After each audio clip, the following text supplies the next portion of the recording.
पिछले एपिसोड में हमने देखा कि वांगलिंग ने ली डाउसी को हरा दिया था, जिसके बाद ली डाउसी को लगा कि शायद वांगलिंग मुझे अपना सर्वेंट बनाना चाहता है, लेकिन दूसरी तरफ वांगलिंग तो उसकी फिजिकल बॉडी को रिफाइन करके एक पपेट में कन्वर्ट करने वाला था। जब तक ली डाउसी को इस बात का एहसास हुआ तब तक काफी ज्यादा देर हो चुकी थी, इसलिए मजबूरन उससे वांगलिंग की बात माननी पड़ती है। जहाँ पपेट रिफाइनिंग प्रोसेस के दौरान हम देखते हैं कि अचानक से प्रोसेस फेल हो गया, ली डाउसी की सोल खत्म हो जाती है। फिर वांगलिंग के पास एक सिल्वर ग्रेड का सेलेस्टियल गार्ड पपेट आ गया था, जिसे कंट्रोल करना थोड़ा सा डिफिकल्ट होगा। इसके अलावा वांगलिंग को ली डाउसी के स्टोरेज बैग से 2-3 टेक्निक्स भी मिलती है, जिसमें से एक टेक्निक थंडर प्राइमल आर्ट थी। इसका इस्तेमाल करते हुए वांगलिंग सेकंड स्टेप कल्टीवेशन में एंटर कर सकेगा। साथ ही साथ उसके स्टोरेज बैग से वांगलिंग को कई सारे सेलेस्टियल जेड क्रिस्टल्स भी मिले, जिन्हें रिफाइन करके वांगलिंग असेंडेंट के लेट स्टेज में पहुंच जाता है। इसके बाद वांगलिंग 1000 इल्यूशनरी स्टार आकर बारी-बारी करके एक क्लैन में जाते हुए कई सारे असेंशन फ्रूट्स हासिल कर चुका। वो सारे क्लैन वाले भी वांगलिंग को थंडर सेलेस्टियल हल्क मैसेंजर समझ रहे थे, इसलिए बिना रेजिस्ट करे वो वांगलिंग को असेंशन फ्रूट्स दे देते हैं। इन सारे असेंशन फ्रूट्स को हासिल करने के बाद वांगलिंग आखिरकार यूनसिया प्लैनेट की तरफ रवाना हो गया था, जहाँ पर ग्रीन पैलेस पहुंचकर बुरी तरीके से फंस चुका है। अब आगे तो नेक्स्ट एपिसोड की शुरुआत यहाँ यूनसिया प्लैनेट के बाहर से शुरू होती है, जहाँ वांगलिंग अपने थंडर बीस्ट के साथ पहुंच गया था। वांगलिंग अपनी गोल्डन सेवन सोर्ड फॉर्मेशन का इस्तेमाल करते हुए सामने की मिस्ट को काट रहा था। साथ ही साथ वो अपने मन में कह रहा था कि पिछली बार जब मैं यहाँ आया था उस वक्त इतनी ज्यादा मिस्ट यहाँ पर नहीं होती थी। वो भी ये सोच ही रहा था कि तभी अचानक नीचे से एक टेंटिकल वांगलिंग पर हमला करने के लिए तेजी से ऊपर की तरफ आ गया, जिसे देखते ही वांगलिंग जंप करके डॉज कर लेता है। और हमें जानने को मिलता है कि असल में वो टेंटिकल वांगलिंग को नहीं रोक रहा था, बल्कि वो 7 गोल्डन सोर्ड फॉर्मेशन को रोक रहा था, क्योंकि वो इस मिस्ट को काट रहा है। और हम देखते हैं कि वो टेंटिकल इन 7 सोर्ड्स को जकड़ते हुए नीचे की तरफ ले गया। वांगलिंग भी ये देखकर समझ गया था कि कुछ न कुछ तो गड़बड़ है, इसलिए वो फौरन अपने थंडर बीस्ट के पास आते हुए उसे समझाते हुए कहता है कि तुम्हें गॉड शूटिंग चैरियट के अंदर जाना होगा, क्योंकि अब यहाँ पर खतरा बढ़ चुका है। अगर तुम बाहर रहे तो तुम मेरे लिए मुश्किलें क्रिएट करोगे। तो सुनकर थंडर बीस्ट भी एग्री हो गया और वो गॉड शूटिंग चैरियट के अंदर चला जाता है, जिसके बाद हम देखते हैं कि वांगलिंग अपनी बॉडी के आसपास एक डिफेंसिव फॉर्मेशन बनाकर धीरे से नीचे की तरफ आने लगा। साथ ही साथ वो अपने मन में कहता है कि एंशिएंट गॉड टूसी की मेमोरीज के हिसाब से इस मून गेजर सर्पेंट के टोटल 3 फॉर्म्स होते हैं।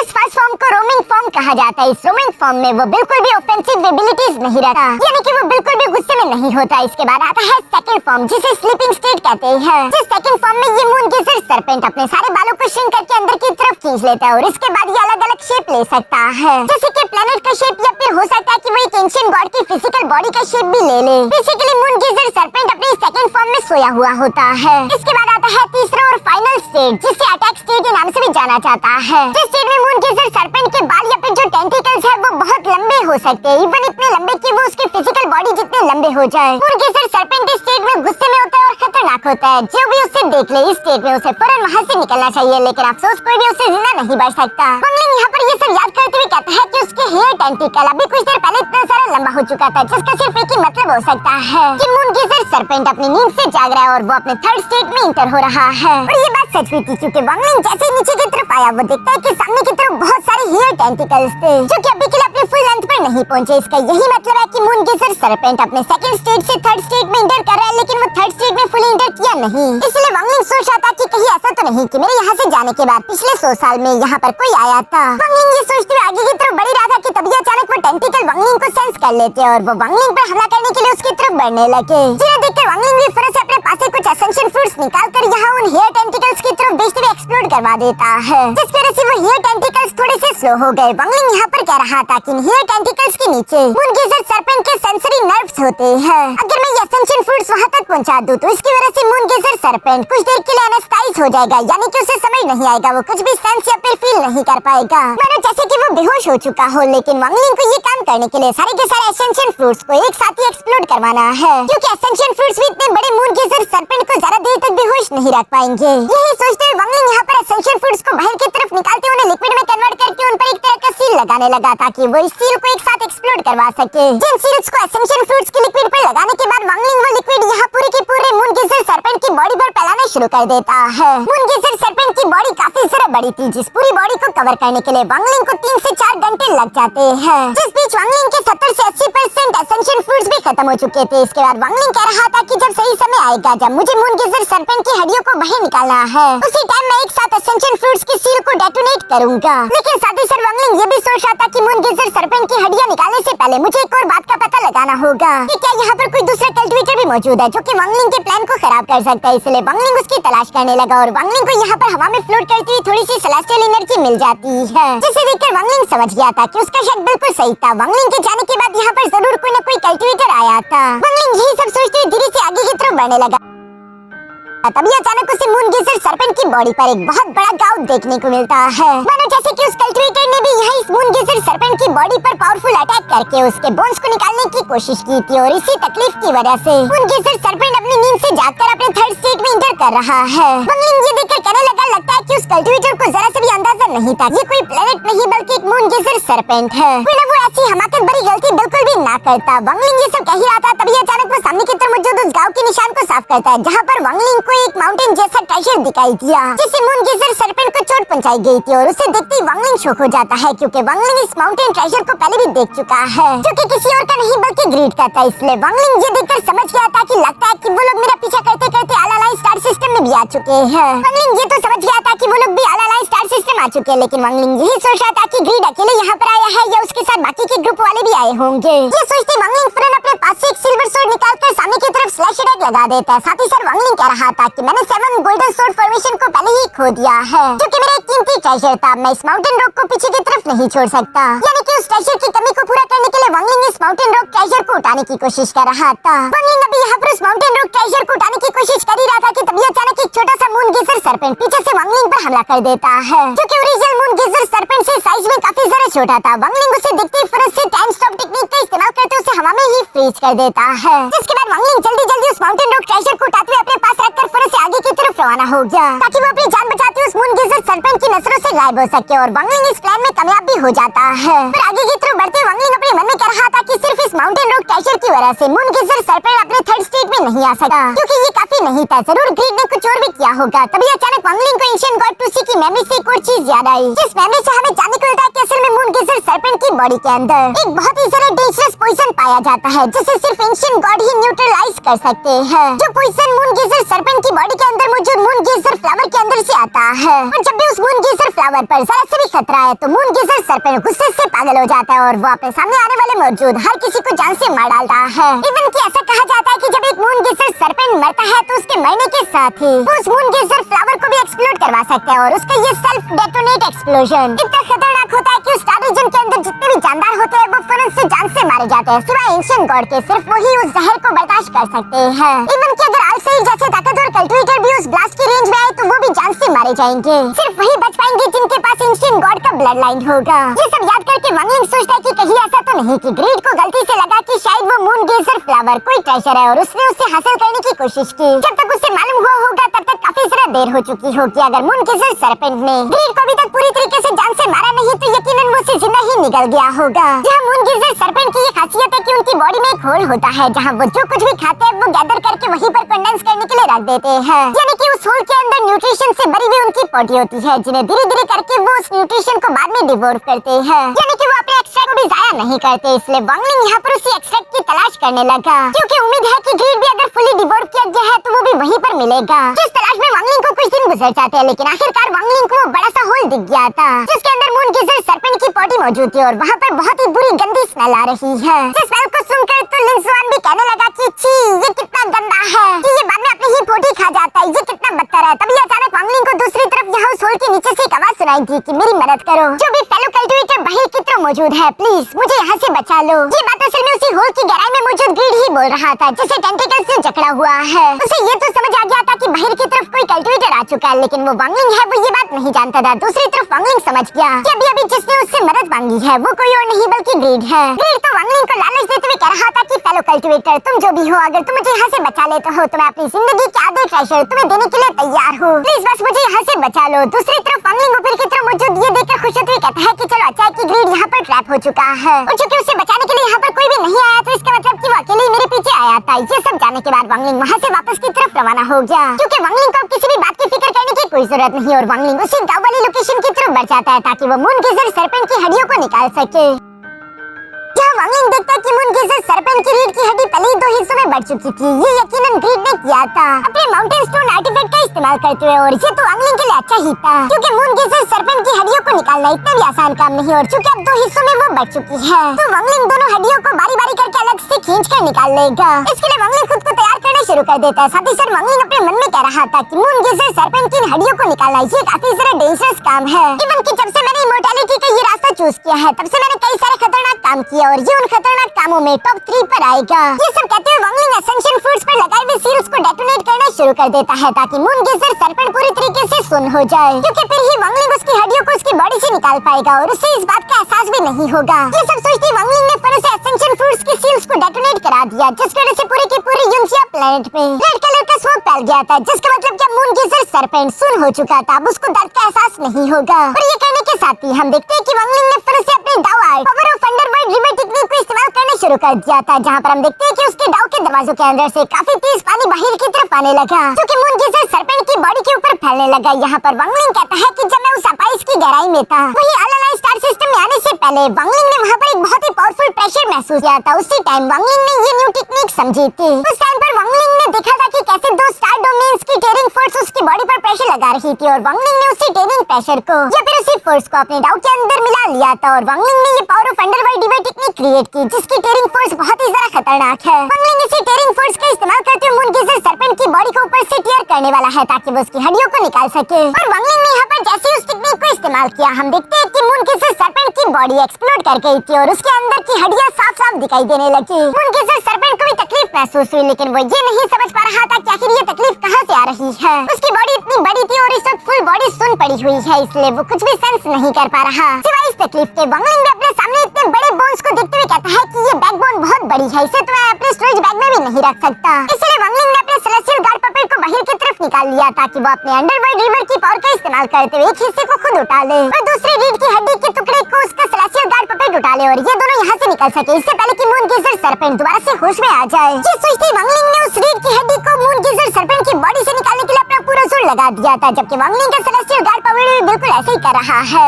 ये रीढ़ की हड्डी बहुत ही ज्यादा वजनी थी, लेकिन वांगलिंग और उसके सेलेस्टियल गार्ड पपेट के प्रेशर के साथ आखिरकार ये उससे मून गेजर सरपेंट की बॉडी से उठा ही लेते हैं, जिससे इस बार मून गेजर सरपेंट को भी बहुत ज्यादा तकलीफ हुई और वो दर्द से खुराने लगा। अब वो होश में आ गया। इसी वजह से हम देखते हैं कि मून गेजर सरपेंट के टेंटिकल्स तेजी के साथ यहाँ उन हड्डियों को जकड़ने के लिए बढ़ने लगे, जो कि वांगलिंग या फिर उसके सेलेस्टियल गार्ड पपेट को ये हड्डियां यहाँ से लेकर जाने नहीं देने वाले। इसलिए हम देखते हैं कि वांगलिंग अपने सेलेस्टियल गार्ड पपेट को आवाज देते हुए कहता है कि वो दूसरी रीढ़ की हड्डी को भी अपनी पावर्स का इस्तेमाल करते हुए कुछ देर के लिए संभाले, जो सुनकर वो सेलेस्टियल गार्ड पपेट बिल्कुल ऐसे ही करने लगा और हम देखते हैं कि वांगलिंग फिर से हवा में जंप करते हुए अपने फॉरबिडन फ्लैग को बाहर की तरफ निकाल चुका, जिसकी पावर को एक्टिवेट करते हुए वांगलिंग कह रहा था कि तुम पिछले 900 साल से मेरे साथ हो, आज मुझे तुम्हारी पावर्स उधार चाहिए ताकि मैं इस मुश्किल से निकल सकूं। जो कहती वांगलिंग अपने फॉरबिडन फ्लैग का इस्तेमाल करते हुए हवा में एक बहुत बड़ा रिस्ट्रिक्शन फॉर्मेशन क्रिएट कर देता है और उसके अंदर से एक पावरफुल अटैक वांगलिंग ने उन टेंटिकल्स पर चल दिया था, जिसकी तबाही की वजह से वो टेंटिकल इस बैकबोन को छोड़ देते और हम देखते हैं कि वांगलिंग और सेलेस्टियल गार्ड पपेट एक बार फिर से उन बैकबोन्स को उठाकर यहाँ से भागने लगे। पर ये करते हुए अचानक ही यूनसिया प्लेनेट के अंदर से खतरनाक एनर्जी अनलीश हुई, जिस एनर्जी के प्रेशर को सिर्फ फील करके ही वांगलिंग खून की उल्टी करने लगा। इवन कि उसका सेलेस्टियल गार्ड पपेट भी एक सेकंड के लिए अपनी जगह पर जम जाता है। यूनसिया प्लेनेट में बहुत बड़ी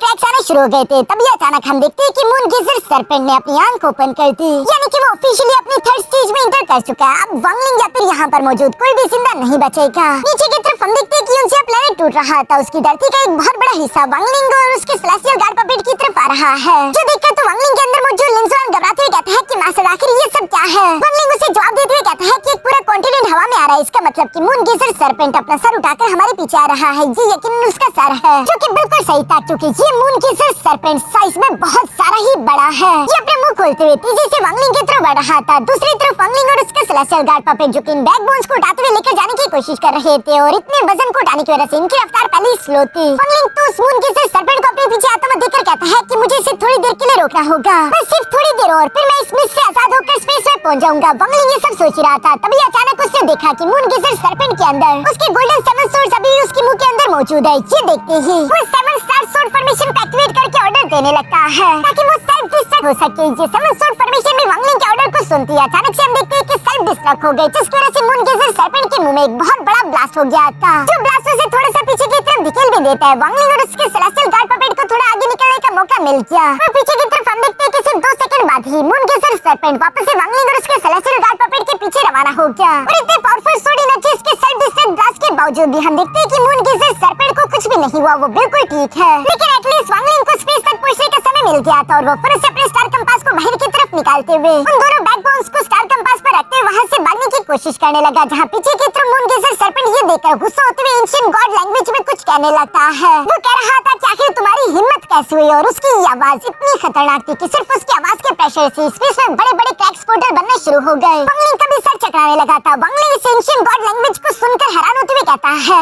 इतनी खतरनाक आवाज जो कि स्टारी स्पेस को भी शटर करने की ताकत रखती है। इस तरह की शटरिंग टेक्निक तो सिर्फ 8 स्टार एंशिएंट गॉड्स की लैंग्वेज में ही होती थी। क्योंकि साथ ही वांगलिंग ये भी देखकर हैरान था कि आखिर ये मून गेजर सर्पेंट एंशिएंट गॉड की लैंग्वेज को कैसे सीख गया, क्योंकि एंशिएंट गॉड टूसी भी ये बात नहीं जानता रहा कि मून गेजर सर्पेंट किसी एंशिएंट गॉड की लैंग्वेज को भी सीख सकते हैं। ये तो एंशिएंट गॉड टूसी की मेमोरी में भी नहीं था। यहाँ पर हम देखते हैं कि वांगलिंग भी एंशिएंट गॉड की लैंग्वेज को इस्तेमाल करते हुए यहाँ पर उस मून गेजर सर्पेंट से कहता है कि वापस चले जाओ, और वांगलिंग के मुंह से यहाँ पर एंशिएंट गॉड लैंग्वेज सुनकर तो कुछ सेकंड्स के लिए मून गेजर सर्पेंट भी शॉक हो गया था। उसे भी एक झटका लगता है। इसके बाद हम देखते हैं कि मून गेजर सर्पेंट ने यहाँ यूनसिया प्लेनेट को फिर से ब्लास्ट कर दिया, जिसके प्रेशर को वांगलिंग अपने आसपास से शील्ड बनाते हुए बर्दाश्त कर लेता है। और साथ ही साथ हम देखते हैं कि मून गेजर सर्पेंट अब अपने रियल फॉर्म में आ गया था, जिसे देखते हुए वांगलिंग कहता है अब ये पूरी तरीके से जाग चुका है, यानी कि वांगलिंग अब असली खतरे में था। उसे जल्दी से जल्दी अपनी जान बचाकर यहाँ से निकलना था। पीछे की तरफ हम देखते हैं कि मून गेजर सर्पेंट अपना मुंह खोलते हुए मुंह के अंदर से कई सारे छोटे छोटे मून गेजर सर्पेंट निकालकर फिर से वांगलिंग के पीछे बेचने लगा, जिनके साथ साथ ग्रीड भी यहाँ पर मून गेजर सर्पेंट के मुंह से निकल आता है। और वो खुश होते हुए कहता है कि हेमन ने मुझे बुलाया नहीं, हेमन अभी भी मुझ पर मेहरबान है। अच्छा हुआ कि मैं आजाद हो गया, अब मैं यहाँ से निकल सकता हूँ। ग्रीड खुश होते हुए ये कह ही रहा था, पर तभी अचानक उसे सामने की तरफ वांगलिंग की एनर्जी महसूस हुई, और वो वांगलिंग को देखकर सरप्राइज होते हुए कहता है, तो वांगलिंग जी तुम हो।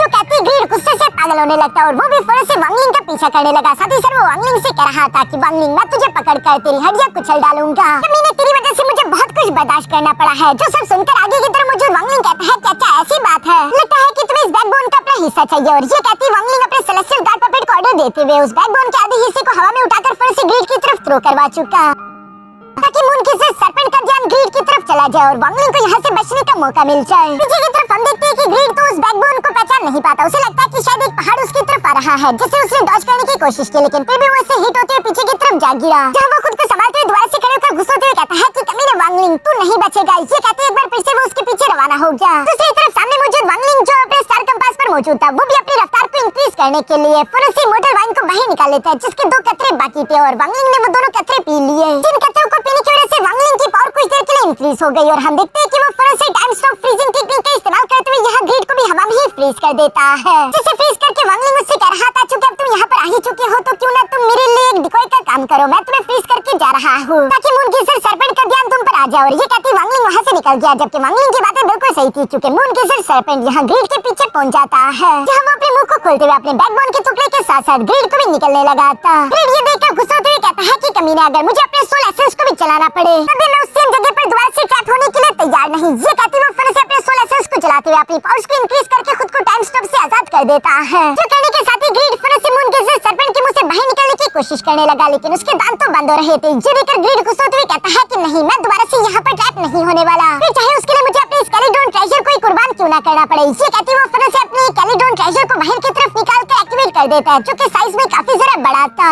इसी वजह से वो मून गेजर सर्पेंट के मुंह को खोल देता है, जिस वजह से ग्रीड को आजाद होने का मौका मिल गया, और वो फिर से निकलकर बाहर आ जाता है। पीछे की तरफ मून गेजर सर्पेंट ने उस स्केलेटॉन को डिस्ट्रॉय कर दिया, जिसके बाद वो अपने टेंटिकल्स का इस्तेमाल करते हुए यहाँ ग्रीड पर भी हमले करने लगता है, जहाँ पर ग्रीड कह रहा था कि तुम मुझे मारना चाहते हो तो ये काम इतना आसान नहीं होगा। ये कहते ग्रीड ने फौरन अपने mountain and river painting technique को बाहर निकाल दिया, जिसकी एक शील्ड उसकी बॉडी के आसपास आ लगी थी। ये शील्ड बैरियर को तो वो टेंटिकल्स भी पार नहीं कर पा रहे थे। ये देखकर वांगलिंग अपने मन ही मन में ग्रीड की तारीफ करते हुए कहता है कि ये बंदा वाकई में जीनियस है, इसके पास इतनी ज्यादा कीमती ट्रेजर है। ये माउंटेन एंड रिवर पेंटिंग बेशक एक रेप्लिका है, ये ओरिजिनल ट्रेजर नहीं, पर फिर भी इसकी पावर कमाल की है। यहाँ पर वांगलिंग जब ये सब सोच रहा था, दूसरी तरफ हम देखते हैं कि मून गेजर सर्पेंट को भी अब गुस्सा आ गया। वो अपने सर के ऊपर एक सील बनाकर एनर्जी इकट्ठा करते हुए अपने मून गेजर सर्पेंट ब्रेथ टेक्निक को एक्टिवेट करना शुरू कर चुका, जिसके सिर्फ प्रेशर से माउंटेन एंड रिवर आर्टिफैक्ट का वो बैरियर चकनाचूर हो गया, और ग्रीड पर यहाँ पावरफुल प्रेशर पड़ने लगा। दूसरी तरफ वांगलिंग अपने मन में कह रहा था कि एंशिएंट गॉड टूसी की मेमोरीज के हिसाब से अगर हेवन के पास स्पिरिट की पावर है तो एंशिएंट गॉड्स के पास मून गेजर सर्पेंट है, यानी कि ये मून गेजर सर्पेंट कितना खतरनाक हो सकता है ये इसी बात से साबित होता है। दूसरी तरफ मून गेजर सर्पेंट ने जो ये टेक्निक एक्टिवेट की थी, जिसे मून गेजर सर्पेंट ब्रेथ कहते हैं, इस टेक्निक में मून गेजर सर्पेंट एक ट्रू एंशिएंट गॉड की सिर्फ एक उंगली की पावर का इस्तेमाल कर सकता है, जो कि सही भी था, क्योंकि यहाँ मून गेजर सर्पेंट की बॉडी के पास ही हम देखते हैं कि एक एंशिएंट गॉड जैसा फिगर समर हो गया, क्योंकि ग्रीड पर अपना फिंगर अटैक चलने वाला था। वांगलिंग उसे देखते हुए अपने मन में कहता है कि मेरी ताकत इतनी ज्यादा नहीं कि मैं इसे हेड टू हेड टकरा सकूं, इसलिए मुझे यहाँ से निकलना है। ये कहते वांगलिंग यहाँ से भागने पर फोकस करने लगा। दूसरी तरफ हम देखते हैं कि वो एंशिएंट गॉड फिगर अपने फिंगर अटैक से ग्रीड पर हमला करने की कोशिश करता है, जिसे रोकने के लिए ग्रीड ने अपनी डाउ की पावर को भी उस माउंटेन एंड रिवर आर्टिफैक्ट में इंजेक्ट कर दिया था और वो इसका इस्तेमाल करते उस अटैक को ब्लॉक करने की अपनी पूरी कोशिश करता है। लेकिन एंशिएंट गॉड का वो फिंगर अटैक बहुत ही ज्यादा टेरिफाइंग था, जो कि ग्रीड के आर्टिफैक्ट के हर एक लेयर को शटर करते उसे पीछे की तरफ धकेल देता है। अभी भी वो एंशिएंट गॉड फिंगर अटैक रुका नहीं था, बल्कि वो ग्रीड की तरफ आ रहा है, जो देखकर ग्रीड भी समझ गया कि ये फिगर बहुत ही ज्यादा ताकतवर है, मैं इसका मुकाबला नहीं कर सकता। इसलिए वो वहाँ से भागने की सोच रहा था, लेकिन हम देखते हैं कि वांगलिंग ने एक बार फिर से अपने टाइम फ्रीज स्टॉप स्पेल का इस्तेमाल उस पर कर दिया, जिसकी वजह से वो हवा में ही फ्रीज हो जाता है। साथ ही वांगलिंग उसके mountain and river painting artifact को भी उठाकर वहाँ से निकल गया। यहाँ ग्रीड को तो वांगलिंग पर बहुत ही ज्यादा गुस्सा रहा था कि ये कमीना मुझे फिर से फंसा चुका है। जब तक वो आजाद हुआ तब तक काफी ज्यादा देर हो चुकी थी, क्योंकि एंशिएंट गॉड का वो फिंगर अटैक उसके बहुत ही करीब आ चुका है और ग्रीड को खुद को बचाने के लिए मजबूरन अपने इमोर्टल एम्परर क्राउन आर्टिफैक्ट को बाहर की तरफ निकालना पड़ा। जो इमोर्टल एम्परर क्राउन बहुत ही ज्यादा ताकतवर था। ग्रीड कहता है कि सिर्फ इस क्राउन को अनलॉक करने के लिए ही मैंने पूरे 9999 मॉर्टल एम्परर्स की जान ली थी और उनके खून का इस्तेमाल करते हुए मैंने इस इमोर्टल एम्परर क्राउन को अनलॉक किया। पर मुझे इतना यकीन तो है कि मेरा ये इमोर्टल एम्परर क्राउन एटलीस्ट इस एक फिंगर अटैक को तो ब्लॉक कर ही लेगा। जो कहते हैं ग्रीड के उस इमोर्टल एम्परर क्राउन के अंदर से एक फिगर अपनी तलवार को लेकर बाहर की तरफ आ जाता है और वो उस फिंगर को रोकने के लिए अपनी तलवार से उस पर हमला कर चुका। लेकिन एंशिएंट गॉड के फिंगर अटैक को ग्रीड ने कुछ जरा ही अंडर एस्टिमेट कर लिया था। यहाँ पर हम देखते हैं कि वो फिंगर अटैक सिर्फ अपने प्रेशर से उस डिवाइन फिगर को शटर नहीं करता, बल्कि उसका प्रेशर सीधे जाकर ग्रीड की बॉडी के भी आर पार हो गया, जिस वजह से उसकी बॉडी से खून निकलता है और वो उड़ते हुए पीछे की तरफ एक प्लैंड पर जा लगा, जिस वजह से सबको लगता है कि शायद ग्रीड मारा गया। इसी वजह से हम देखते हैं कि मून गेजर सरपेंट अब वांगलिंग की तरफ देखने लगा, क्योंकि अब वांगलिंग की बारी थी और वो अपने एंशिएंट गॉड के फिंगर अटैक को वांगलिंग की तरफ भेजने लगता है। जिस फिंगर अटैक को ब्लॉक करने के लिए हम देखते हैं कि वांगलिंग ने पहले अपनी लाइफ शील्ड्स का इस्तेमाल किया, जो कि इमोर्टल किलिंग आर्ट टेक्निक का इस्तेमाल करते हुए वांगलिंग ने क्रिएट की थी। वैसे तो ये लाइफ शील्ड्स बहुत ही ज्यादा ताकतवर थी, लेकिन हम देखते हैं कि वो फिंगर अटैक आसानी के साथ इन लाइफ शील्ड्स को शटर कर देता है और दूसरी बार उस फिंगर अटैक को ब्लॉक करने के लिए हम देखते हैं कि वांगलिंग ने फिर से अपने सिल्वर ग्रेड के सेलेस्टियल गार्ड पपेट को बाहर की तरफ निकाल लिया, जिसकी फिजिकल बॉडी काफी ज्यादा हार्ड होनी चाहिए। लेकिन हम देखते हैं कि वो भी एंशिएंट गॉड के फिंगर अटैक के सामने ज्यादा देर टिक नहीं पाता और वो भी शटर हो जाता है। इसके बाद तीसरी बार वो ancient God finger attack Wangling की तरफ आ रहा था और इस बार वांगलिंग की बॉडी पर काफी खतरनाक प्रेशर पड़ रहा है, वो खून की उल्टियां कर रहा था। वांगलिंग को समझ नहीं आ रहा था कि आखिर वो इस एंशिएंट गॉड फिंगर अटैक को ब्लॉक करने के लिए क्या करे। तभी अचानक उसे लिन टियानहू की सोड एनर्जी याद आई, जो कि निर्वाणा क्लेंसिंग स्टेज की सोड एनर्जी थी। बेशक वो बहुत ही ज्यादा ताकतवर है, लेकिन वांगलिंग ने जैसे ही उस सोड एनर्जी के स्लैश अटैक का इस्तेमाल करते उस फिंगर अटैक पर हमला किया, तो इन दोनों अटैक्स के एक दूसरे से टकराने की वजह से बेशक वो एंशिएंट गॉड का फिंगर अटैक कुछ देर के लिए थोड़ा सा स्लो जरूर हो गया, लेकिन वो रुका नहीं, बल्कि वो लिन टियानहू की भी सोड एनर्जी को डिस्ट्रॉय कर देता है, जिसके सिर्फ एनर्जी वेव के प्रेशर के कारण ही हम देखते हैं कि वांगलिंग हिट होकर उड़ते हुए पीछे की तरफ जा गिरा। वांगलिंग के मुंह से खून निकल रहा था। धीरे धीरे करके वांगलिंग की आंखें बंद हो रही थी। अंदर की तरफ लिन सुआन पैनिक करते हुए कह रहा था कि अब क्या होगा, सब खत्म हो गया, हम मरने वाले हैं, क्योंकि एंशिएंट गॉड का फिंगर अटैक कभी भी इनकी तरफ आ रहा था। दूसरी तरफ हम देखते हैं कि वांगलिंग धीरे धीरे अपने पैरों पर खड़े होते खुद को संभाल कर ऊपर की तरफ देखते हुए कहता है कि इस सिचुएशन से आजाद होने के लिए अब मेरे पास सिर्फ एक ही रास्ता बचा है। ये कहते ही वांगलिंग फनल अपनी बॉडी के ऊपर 3 सील्स फॉर्मेशन क्रिएट करने लगा, जिन सील्स की एनर्जी वांगलिंग की बॉडी के अंदर इंटर होती है उसकी सोल को प्रोटेक्ट करने लगती है। ये कहने के बाद वांगलिंग अपनी सारी एनर्जी इकट्ठा करते हुए एंशिएंट गॉड फिंगर अटैक को ब्लॉक करने के लिए अपने सामने एक शील्ड बना देता है, लेकिन वो शील्ड ज्यादा देर नहीं टिकती जैसा कि हमने सोचा था और वांगलिंग पीछे की तरफ दिखेला गया। इवन कि ऐसा करने की वजह से वांगलिंग के फिजिकल बॉडी के अंदर क्रैक्स पड़ चुके थे और वो बुरी तरीके से डैमेज हो चुका है। पर यही तो वांगलिंग की चाल थी, वो अपनी सारी एनर्जी इकट्ठा करके जोरों के साथ चिल्लाते हुए सिर आगे की तरफ जंप करके एंशिएंट गॉड के फिंगर अटैक के साथ टकराकर अपनी फिजिकल बॉडी को खुद ही सेल्फ डिस्ट्रक्ट कर देता है, जिसकी वजह से यहाँ पर एक बहुत ही टेरिफाइंग ब्लास्ट हुआ। इस टेरिफाइंग ब्लास्ट के कारण हम देखते हैं कि एंशिएंट गॉड का वो फिगर खत्म होने लगा। इवन वांगलिंग की फिजिकल बॉडी जो कि पीछे की तरफ गिर रही थी वो भी धीरे धीरे करके हवा में गायब होने लगी। सिर्फ वांगलिंग की ओरिजिन सोल ही बची थी। मून गेजर सरपेंट को देखकर लग रहा था कि शायद वांगलिंग जान से मारा गया, पर तभी अचानक हम देखते हैं कि वांगलिंग का एंशिएंट थंडर ड्रैगन हवा में समन हो गया, जिसके ऊपर वांगलिंग की ओरिजिन सोल भी आ जाती है। और जैसा कि हम जानते हैं कि वांगलिंग ने खुद को सेल्फ डिस्ट्रक्ट करने से पहले कुछ सिंबल फॉर्मेशंस का इस्तेमाल करते हुए अपनी ओरिजिन सोल को प्रोटेक्ट किया था, तो वो सिंबल्स अभी वांगलिंग की सोल को प्रोटेक्ट कर रहे थे और वांगलिंग ये सब कुछ जानबूझकर कर रहा था। यहाँ पर नीचे की तरफ आते हुए वांगलिंग कहता है कि मेरी फिजिकल बॉडी का बर्डन मुझसे खत्म हो गया, तो इससे मेरी रफ्तार बढ़ जाएगी और वैसे भी हम जानते हैं कि फिजिकल बॉडी से ओरिजिन सोल ज्यादा तेज मूव करती है। वांगलिंग अब ओरिजिन सोल फॉर्म में आने के बाद यहाँ पे स्टार कंपास पर आते हुए फुल रफ्तार से उसे आगे की तरफ बढ़ाने लगा, जहाँ रास्ते में जाते हुए इमोर्टल एम्परर क्राउन ट्रेजर को भी उठा लेता है, जो कि ग्रीड के इंजर होने के बाद उससे पीछे गिरा था। मून गेजर सरपेंट भी ये देखकर अपनी फुल रफ्तार से वांगलिंग का पीछा करने लगा। इसी तरह करते करते 1 महीने तक लगातार मून गेजर सरपेंट वांगलिंग को फॉलो करता रहता है, जहाँ रास्ते में जाते हुए वांगलिंग अपने मन में कह रहा था कि कि मेरी एनर्जी ऑलमोस्ट एग्जॉस्ट होने वाली है। मैं ज्यादा देर तक अभी इस फॉर्म को भी मेंटेन करके इसी तरह बढ़ते हुए नहीं रह सकता। ये तो वांगलिंग ने उस इमोर्टल वाइन के 2 कतरे पिए थे, वरना अब तक वांगलिंग कब का एग्जॉस्ट हो चुका होता। लेकिन अभी भी ये मून गेजर सरपेंट वांगलिंग का पीछा करना नहीं छोड़ रहा था। वांगलिंग आगे की तरफ बढ़ते हुए कहता है कि मैं ऑल अलाइंस स्टार सिस्टम के साउथर्न रीजन में इंटर करने वाला हूँ और खुद को बचाने के लिए मेरे पास अब कुछ बचा भी नहीं। वांगलिंग ये सब सोचते हुए जैसे ही यहाँ ऑल अलाइंस स्टार सिस्टम के साउथर्न रीजन के अंदर इंटर करता है, मून गेजर सरपेंट अपने टेंटिकल का इस्तेमाल करके उसे रोकने की कोशिश तो करना चाहता था, लेकिन हम देखते हैं कि वो अचानक से रुक जाता है और वो साउथर्न रीजन के अंदर इंटर नहीं कर रहा। जो देखकर तो वांगलिंग भी हैरान हो गया था कि आखिर ऐसा क्यों है। क्या मून गेजर सरपेंट अपने नॉर्थर्न रीजन को छोड़कर साउथर्न रीजन में नहीं आ सकता? पर इसके पीछे क्या रीजन होगा, क्योंकि मून गेजर सरपेंट पहले इतना सारा पावरफुल है, इतनी पावर के साथ भी अगर वो साउथर्न रीजन के अंदर नहीं आ रहा तो आखिर इसका मतलब क्या हो सकता है? क्या उससे भी कोई खतरनाक चीज यहाँ पर मौजूद है? सोचो वो चीज कितनी ज्यादा टेरिफाइंग होगी जिससे मून गेजर सरपेंट भी घबराता है। ये सब सोचते हुए वांगलिंग कहता है, लेकिन फिलहाल इन चीजों के लिए मेरे पास ज्यादा समय नहीं। वो खुद के हाथ की तरफ देखते हुए कहता है कि इतनी तैयारियों के बावजूद भी मैं मौत को छूते छूते बस सिर्फ थोड़ा सा ही बचा हूँ। मैंने ऑलमोस्ट सब कुछ खो दिया है, लेकिन मैं हार नहीं मान सकता। पहले मुझे जल्दी से जल्दी अपने साइकोल्यूशन के लिए कोई जगह ढूंढनी होगी जहाँ मैं दोबारा अपने लिए फिजिकल बॉडी बना सकूं, और वैसे ही मुझे कहीं पर रुककर मून गेजर सरपेंट की हड्डियों को भी तो रिफाइन करना है ताकि इसके गोल्ड एलिमेंट का इस्तेमाल करते हुए मैं अपने हेवन डिफाइन बीट को कंप्लीट कर सकूं। ये सब सोचते हुए वांगलिंग इसी तरह आगे की तरफ बढ़ता रहा, जिसके साथ ही हमारा ये एपिसोड यहीं पर खत्म हो जाता है।